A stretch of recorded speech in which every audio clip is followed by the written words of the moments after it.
Hello friend, कैसे हैं आप सब। आप सबका हमारे यूट्यूब चैनल SPCC प्रीपम सेवा में स्वागत है। मैं से उदय प्रकाश मंडल। हम अभी क्लास 10th के जो गणित के पुस्तक है उसी के जो 3.5 प्रश्नावली है ना, उसी के 4 नंबर के प्रथम भागों का हम हल करने वाले हैं। ओके, तो प्रथम भाग में क्या करता है, जब क्वेश्चन को गौर से देखिएगा, एक छात्रावास के मासिक व्यय का एक भाग नियत है, मतलब एक भाग जो है वो क्या है, नियत है, तथा शेष इस पर निर्भर करता है कि छात्र ने कितने दिन भोजन लिया है। शेष जो है वो उस पर निर्भर करता है जो कितने दिन वो छात्र भोजन लिया है। जब एक विद्यार्थी को ए से सूचित किया गया है, वो जो 20 दिन भोजन करता है उसको ₹1000 छात्रावास के लिए व्यय करना पड़ता है। ओके, कितने रुपये? 1000। कितने दिन के लिए? 20 दिन के लिए। जबकि एक विद्यार्थी बी को जो 26 दिन भोजन करता है, छात्रावास के लिए ₹1180 अदा करने पड़ते हैं। नियत व्यय और प्रतिदिन व्यय का भोजन का मूल्य ज्ञात कीजिए। ठीक है, तो हमको निकालना क्या है कि नियत व्यय, ठीक है, और एक प्रतिदिन व्यय का मूल्य ज्ञात करना है कि वो कितने कितने रुपये आते हैं। ओके, तो चलिए इसका हल करते हैं। सबसे पहले हम मानेंगे छात्रावास के मासिक व्यय का एक भाग नियत है, तो मासिक व्यय का नियत भाग बराबर x। हल लिख दीजिए और शुरू कर दीजिए। मासिक व्यय का नियत भाग बराबर x, ठीक है, और शेष भाग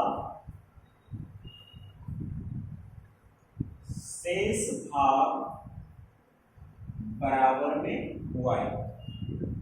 ठीक है, अब इसी को लेके हम विद्यार्थी ए का समीकरण तैयार कर लेते हैं। तो विद्यार्थी ए के लिए समीकरण बन रहा है आपका कि 1000 रुपये छात्रावास के लिए व्यय करता है, तो आप यहाँ 1000 डाल दीजिए। ठीक है, नेक्स्ट कहता क्या है, कितने दिन के लिए? तो शेष 20 दिन के लिए। तो ये शेष में है, शेष भाग को y से सूचित किए हैं, तो y हो गया 20y। प्लस डालिए और नियत भाग को किसमें रखेंगे? तो x में। तो हमारा a का जो समीकरण बना, x प्लस में 20y बराबर में 1000, ये मेरा समीकरण 1 बन गया। ओके, अब b का जो समीकरण बनेगा, विद्यार्थी है ये सारे, ये स्टूडेंट्स a हैं और स्टूडेंट b हैं, तो b का जो बनेगा ना, ये भी समीकरण कैसे बनेगा? जबकि एक विद्यार्थी b को जो 26 दिन भोजन करता है उसके लिए कितना रुपया अदा करना पड़ता है? 1180 रुपये। तो आप उसी तरह से 1180 डाल दीजिए इक्वल में, और कितने दिन के लिए है यहाँ? 26 दिन। तो यहाँ पे 26y डालिए, प्लस में x डाल दीजिए। ये मेरा बन गया इक्वेशन नंबर 2। अब आप विलोपन विधि को फ्लो कर लीजिए और सटाक से इसका आंसर, चूंकि चर मिला हुआ है हमको कुछ नहीं करना, सिर्फ डायरेक्टली घटाव कर दीजिए आप, यानी सब्ट्रैक्शन कर दीजिए, आपका आंसर आ जाएगा। तो ये दोनों क्या होगा? क्रॉस हो जाएगा, और 20 में 26 को क्या करना? माइनस कर देना है, तो माइनस में 6y आ जाएगा, और यहां से आपका आ जाएगा 1000 में 1180 में 1000 माइनस करना है तो 180 आ जाएगा माइनस में। अब ये माइनस और ये माइनस दोनों को क्रॉस कर दिए, खत्म हो गई, तो माइनस माइनस दोनों क्या हो गया? क्रॉस हो गया भाई। ठीक है। अब आगे जो हमारा बचा वो है 6y बराबर में 180, इसलिए y बराबर 180 बटा में 6, 6 के पढ़ा 3 बार पढ़िए, 6 दिया 18 और इधर आ गया आपका 0, तो आ गया आंसर क्या, y बराबर 23, यानी हमारे पास y का मान आया 30 रुपये, शेष भाग में 20 को 30। अब y का मान यानी शेष भाग जो है वो कितने रुपये है, 30 रुपये पर डे के हिसाब से चुकाना पड़ेगा। अब आगे हमारा नियत भाड़े नियत खर्च निकालना है, तो नियत खर्च निकालने के लिए आप इस साइड आ जाइए। y का मान समीकरण 1 में रखने पर आप रख दीजिए समीकरण 1 में, तो समीकरण 1 ये है x प्लस में 20y बराबर में 1000, तो x प्लस में ये 20 है तो 20 डालिए, y का वैल्यू हमारे पास कितना आया, 30 आया, बराबर में 1000 डाल दीजिए, तो x प्लस में है तो x बराबर प्लस ही कीजिए, 3 दूनी में 6 डबल 0 बराबर 1000।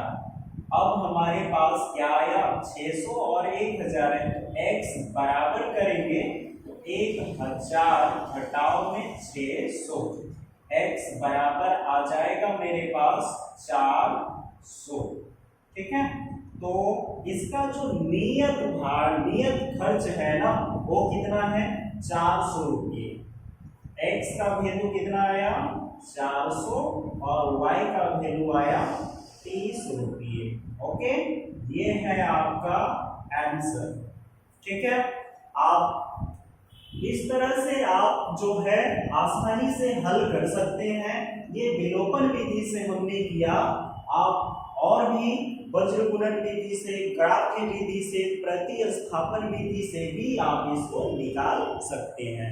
आपको जो कंफर्टेबल लगे आप उससे कर सकते हैं। ओके, चलिए इसको कॉपी कर लीजिए, उसके बाद पुनः दूसरे नंबर में भी जाना है।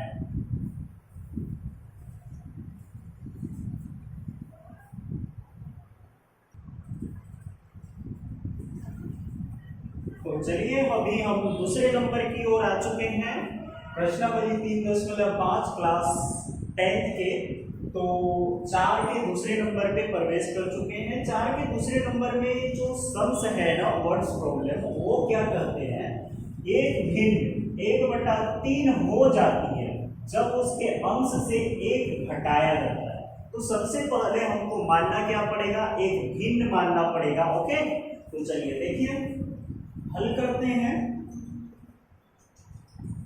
माना कि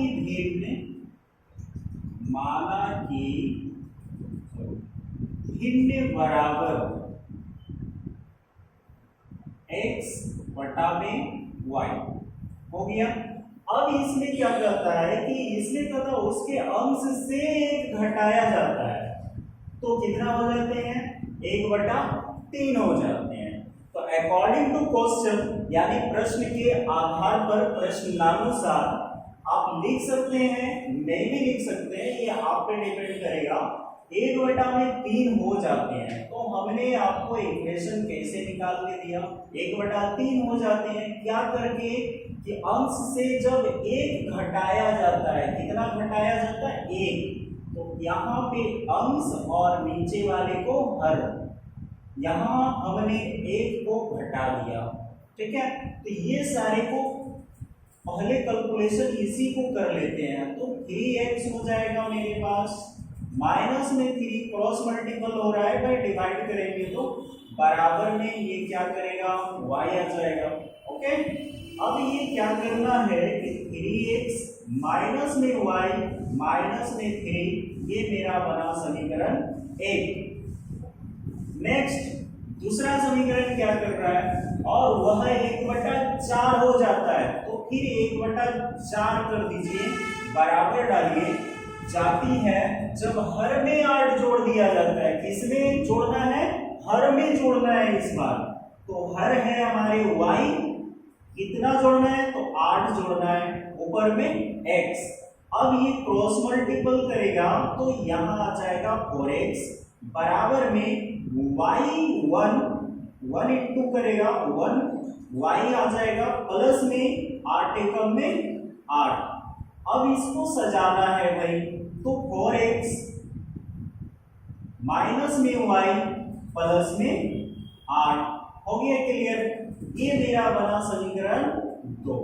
ओके, अब जब ये मेरा समीकरण 2 बन गया तो आगे आसानी से आप कोई भी मेथड से निकाल सकते हैं, वज्र गुणन विधि से, विलोपन विधि से, प्रतिस्थापन विधि से, ग्राफीय विधि से, आंसर आपका वही आने वाला है। ओके, तो इसको हम वज्र गुणन विधि से निकाल लेते हैं भाई।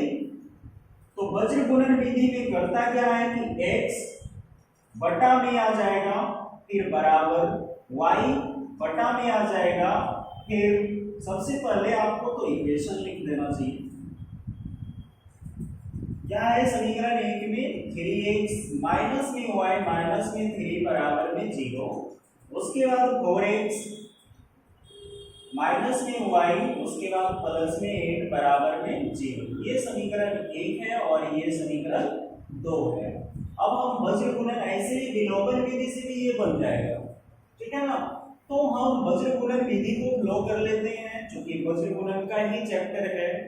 तो यहाँ पे क्या करना कि x बटा बराबर y बटा माइनस में दीजिएगा और यहाँ 1 बटा में, ठीक है। तो ये x का काम करेंगे तो यहाँ से यहाँ आना है, तो 1 माइनस 1 गुना करेगा किससे, 8 से, फिर माइनस ये वाला हो गया ये वाला, अब माइनस 1 गुना करेगा इससे -3 से, बराबर में y का काम करेंगे तो 3 इंटू में 8, उसके बाद माइनस 4 इंटू में -3, 4 इंटू में माइनस का 3, 1 का करेंगे तो अचर को छोड़ दो, काम करना है 3 इंटू में 1 -1, उसके बाद माइनस, फिर 4 इंटू में -1, 4 इंटू में -1। ओके, अब यहाँ 8 एकम में 8 हो जाएगा, माइनस में 8, फिर यहाँ minus minus plus, plus minus में माइनस होगा। अब यहाँ 3 में 1 गया, यानी 3 1 जा में 3 हो गया। अब ये क्या करेगा आगे,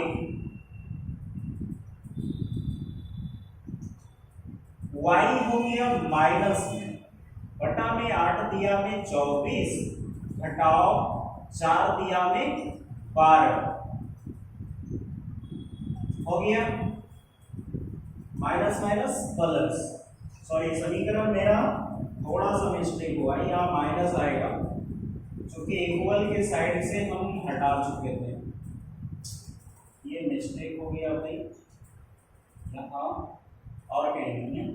अब देखो 8 दिया में 24 माइनस में आ गया, और ये माइनस माइनस में प्लस हो गया, ठीक, 4 दिया में 12, उसके बाद बराबर यहाँ 1 बटा में 3 एकम में 3 -3, उसके बाद माइनस माइनस प्लस, और यहाँ 4 एकम में 4 हो गया क्लियर।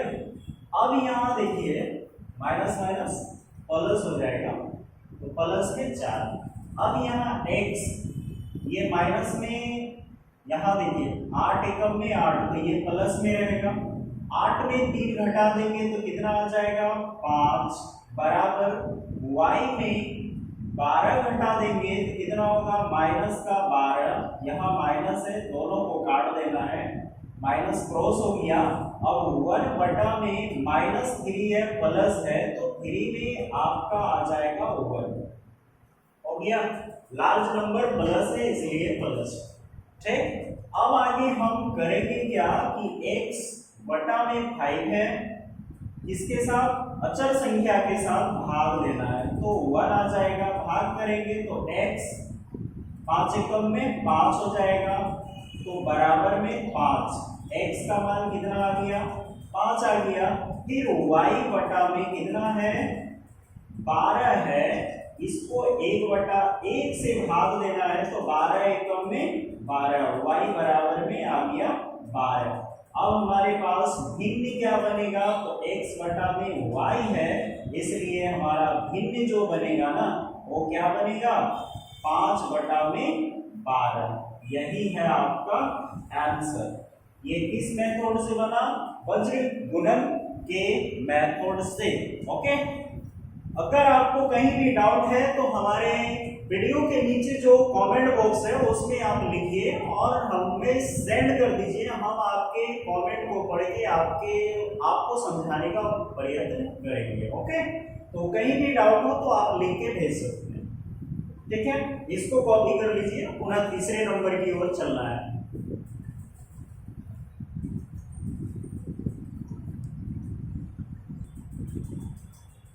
तो चलिए जी, अभी हम तीसरे प्रश्न पे आ चुके हैं। ठीक है ना, तो तीसरे प्रश्न क्या कहता है जरा देखिए। यह एक लड़का है, यानी विद्यार्थी है, ये एक टेस्ट में 40 अंक अर्जित किए। जब उसे प्रत्येक सही उत्तर के लिए कितने अंक मिल रहे हैं? 3 अंक मिल रहे हैं मिले, तथा अशुद्ध उत्तर पर 1 अंक की कटौती हो गई। ठीक है, तो सबसे पहले आपको मानना पड़ेगा, क्या मानना पड़ेगा कि x और y, ठीक है ना। तो यहाँ पे जब उसे प्रत्येक सही उत्तर पर 3 अंक मिले, ठीक है ना, तो सही उत्तर के लिए x को मान लेते हैं। कितने अंक मिलते हैं? अंक तो नहीं, सही उत्तर वाले प्रश्न का x हो गया। सही उत्तर वाले माना कि सही उत्तर वाले प्रश्न बराबर में x और गलत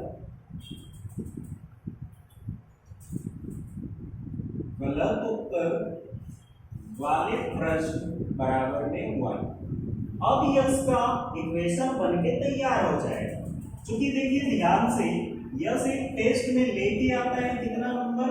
40 नंबर। तो इसको आप 40 पहले लिख दो, हमने आपको बताया ना कि 40 लिख दो बराबर के उस साइड। उसके बाद क्या? जब उसे प्रत्येक सही उत्तर के लिए कितना अंक मिल रहा है?